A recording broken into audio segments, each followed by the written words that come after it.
মোহাম্মদ ইসমাইল হোসেন, প্রধান শিক্ষক, দনপুর আসমত আলী পাবলিক উচ্চ বিদ্যালয়। এই বিদ্যালয়টি 1970 সালে স্থাপিত হয়েছে। 1970 সাল থেকে 2025 অবধি আমরা লক্ষ্য করেছি প্রতিষ্ঠানটি অত্যন্ত সাফল্যের সাথে ধীরে ধীরে এগিয়ে যাচ্ছে। তার জন্য আমরা অধীর আগ্রহ নিয়ে অপেক্ষা করছি। সেটা হলো 2025-এর ঈদ পূর্ণমিলনী অনুষ্ঠান। আমি আশা করব যে এখানে যে আমাদের যে অগ্রজ যারা রয়েছে সকলে যেন আগামী ঈদ পূর্ণমিলনী অনুষ্ঠানে অংশগ্রহণ করতে পারে।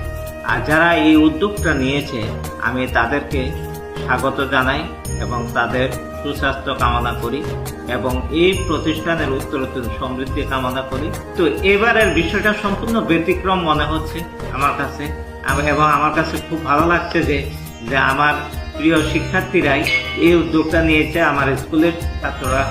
এই জন্য আমি তাদেরকে স্বাগত জানাই এবং ঈদ পূর্ণমিলনী অনুষ্ঠানে নারীর টানে নিরে ফিরে এসে অবকাশে তারা সবার সাথে দেখা সাক্ষাৎ করতে পেরে আমার মনে হয় এটা একটা আনন্দঘন পরিবেশ সৃষ্টি হবে। আর প্রতিষ্ঠানের উত্তরোত্তর সফলতা কামনা করে যারা এই উদ্যোগটা নিয়েছে তাদের সফলতা কামনা করে এবং এই